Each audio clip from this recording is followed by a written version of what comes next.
The U.S. Surgeon General is calling for a tobacco-style warning label on social media platforms. But for many technology experts, that solution falls flat, and they fear that the genie is out of the bottle and we're suffering. Our nightcap panel is still with us. Eddie, kids are going to use these social media platforms no matter what. There are parents frustrated, they're angry, but as they're talking about their frustration, their kids are doom scrolling.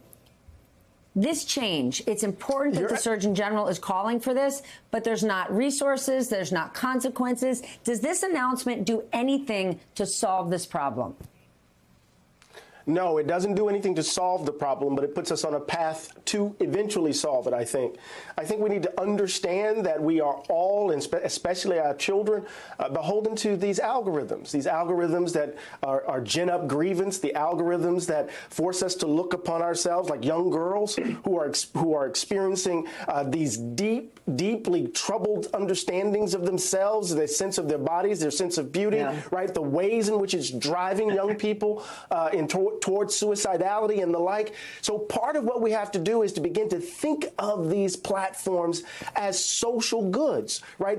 Right now they're platforms aimed at making profit, but they're also places for public deliberation and the like. And so they need to be regulated. I know that goes against the basic bloodstream of the orientation of certain folk in the country, but they have to be regulated, or the very foundation of American democracy will continue to fray. I know that sounds hyperbolic, but it's absolutely the case, it seems to me. Mary, children in this country, especially girls, are experiencing self-esteem issues, a loneliness crisis, and it is in large part because of these social media platforms. What do we need these companies to do? Because unless we force rules, the idea to do the right thing, their right thing is to make more money. But how possible is tech regulation? I mean, that's what it comes down to. And it's their gangs, the cyberbullying gangs are where cowards go to die. When you hear, I'll give you an example. It happens in the Women's Tennis Association. You're so fat, I lost a bunch of money on you. You watch kids coming off the court, these young women, they got their bags, they've lost their match, they've taken their phone out of their bags, and they're looking at all this god-awful stuff that people are saying about them. I see it all the time. And you just pray, you just say, stay off of social media. Don't look at it during this tournament. That's how bad it is. And again, how you regulate that, maybe it is too late. Is it too late? How do you protect your kids? Listen, I have the reverse. I'm really, really difficult, and my kids have very, very limited access to social media. And then the problem with that is you're the odd man out. You are one step behind, and you're not connected to that social circle. So there isn't an easy answer. But, Susan, it goes beyond mental health. Kids are now, we're hearing more and more stories about kids being the victims of social media scams. They're getting tricked into sending inappropriate images or paying people money. They're getting stalked by predators. Lawmakers know about all of this, but Congress has done nothing. Is that because at the end of the day, the lobbying dollars from these social media companies are so massive, Congress just continues to turn a blind eye? Just having another hearing with CEOs doesn't do squat. It's just a show.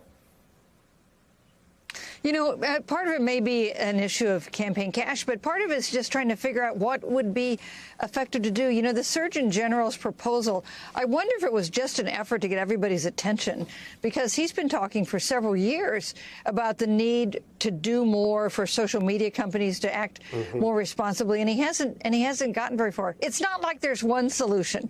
It's not like there's one law we can pass or one label we can slap on social media sites and it's going to take care of this problem.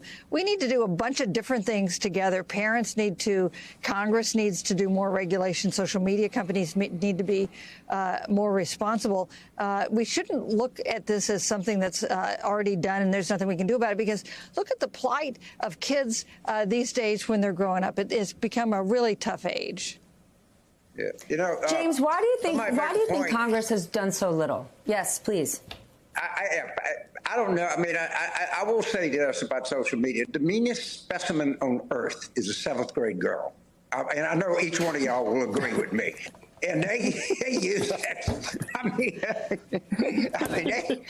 There's nothing more vicious than a 7th grade girl, I promise you. But Mary and I had that experience, and and people are very concerned about it. How do you ban it? It's out there. It's in the ether. It's in the bloodstream.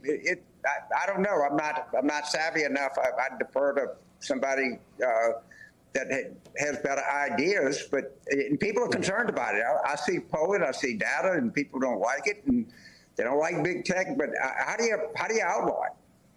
I don't know. I'm not sufficiently able to do that, but I know that these 7th grade girls use it like crazy, man.